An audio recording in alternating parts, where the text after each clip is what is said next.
Bonjour à tous, donc dans cette vidéo, on va voir les pourcentages pour les taxes et les rabais. Donc, exemple, un manteau coûte 299 $, on ajoute des taxes de 15 %.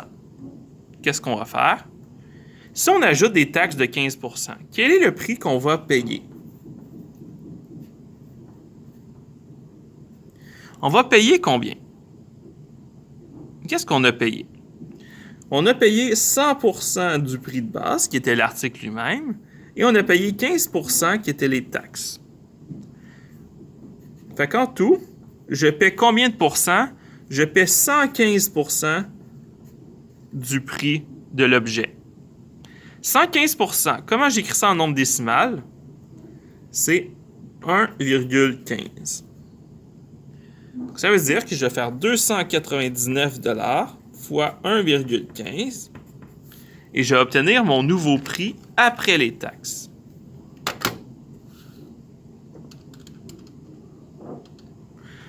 $343,85.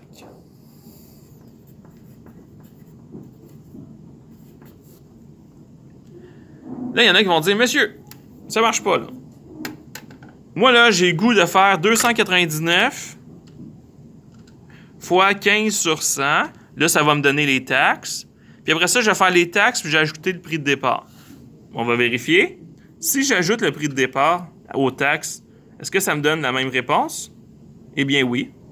Donc, ajouter les taxes en calculant les taxes de manière séparée et en les ajoutant au prix de départ, ou en multipliant par le pourcentage approprié. Donc, si je paie 100% du prix de départ plus le 15% de taxes, le montant payé est de 115%. C'est donc un coefficient multiplicateur de 1,15. Je vous conseille d'apprendre avec le coefficient qu'on multiplie comme ça. Ça va être très utile pour vos maths de secondaire 4, plus tard, les fonctions exponentielles. Une chemise coûte 42 $, il y a un rabais de 35% et des taxes de 15%. Donc, on va y aller étape par étape. Un rabais de 35% signifie qu'au lieu de payer 100% du prix,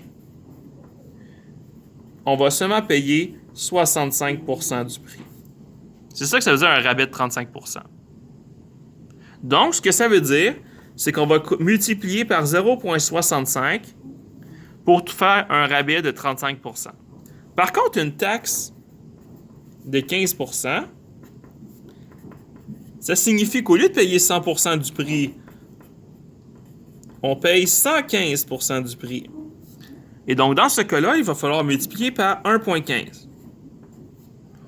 Donc, j'ai un prix, dans le fond, qu'on va multiplier par 0,65 pour faire un rabais, mais qu'on va aussi multiplier par 1,15 pour faire une taxe. Est-ce que c'est logique? Eh bien, oui. Puis ce qu'il y a de merveilleux en plus, c'est comme multiplier deux nombres. L'ordre n'est pas important. Ça veut dire que je peux faire mon rabais en premier et ma taxe ensuite, ou ma taxe ensuite et ma taxe en premier et mon rabais ensuite. Ça n'aura pas de différence. Donc, on va y aller. 42 $. Je multiplie par 0,65 pour appliquer mon rabais. Je multiplie par 1,15 pour appliquer ma taxe. Et j'obtiens quoi? 42 fois 0,65 fois 1,15. 31 $ et si j'arrondis, 39,5, ça va donner 40. Donc, ça veut dire que je vais payer 31 $ et 40 sous.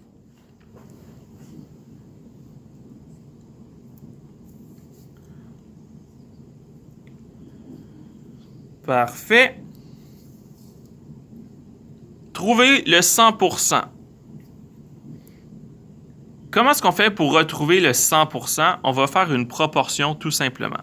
Le paquet de chocolat coûte 1,78 $ après les taxes. Si c'est après les taxes,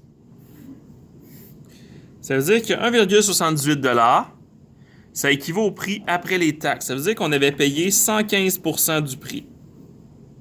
Parce que 100%, c'est le prix de départ. Moi, j'ai ajouté les taxes de 15%. Ça veut donc dire que j'ai payé 115%. Quel était le prix de départ avant d'appliquer les taxes. Quel était le prix quand ça valait seulement 100%? Avant qu'on ajoute des taxes, juste le prix de départ de 100%.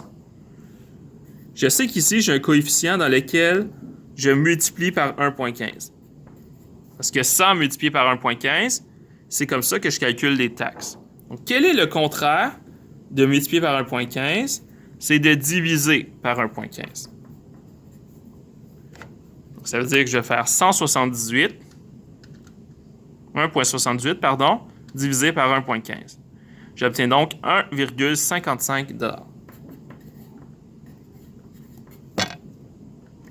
Je peux vérifier. Est-ce que c'est vrai que 1,55, si j'ajoute les taxes, ça me donne 1,78? Eh bien oui. Il y avait d'autres façons de le faire. Vous auriez pu trouver un coefficient multiplicateur entre les deux ici. Vous auriez pu trouver 1%, ça équivaut à combien de dollars et multiplié par 100. Il y a plusieurs façons de le faire. Moi, je l'ai fait. 115 divisé par 100, ça donne un coefficient de 1,15. Donc, le contraire de faire fois 1,15, c'est de diviser par 1,15. Ici, il a réussi 19 passes dans son match et un pourcentage de réussite de 76%. Il a fait combien de passes dans tout son match? Donc, si j'ai 19 passes et que ça, c'est 76% de réussite,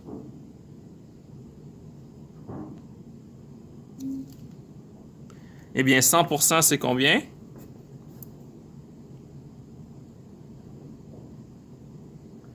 « 100%, on va trouver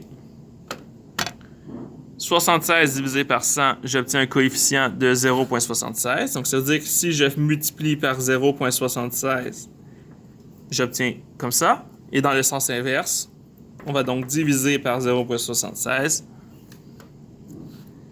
19 divisé par 0,76, j'obtiens 25 passes. Vous pouvez toujours vérifier que votre réponse elle est bien proportionnelle à la fin de vos calculs. C'est vrai que 19 passes pour un total de 25, c'est 76 pour un total de 100. Vous pouvez toujours vérifier ça à la fin. Donc, j'espère que vous avez bien compris comment retrouver le 100% et calculer des pourcentages de rabais et de taxes. C'est vraiment avec les exercices que vous allez vous pratiquer. Sur ce, bonne journée.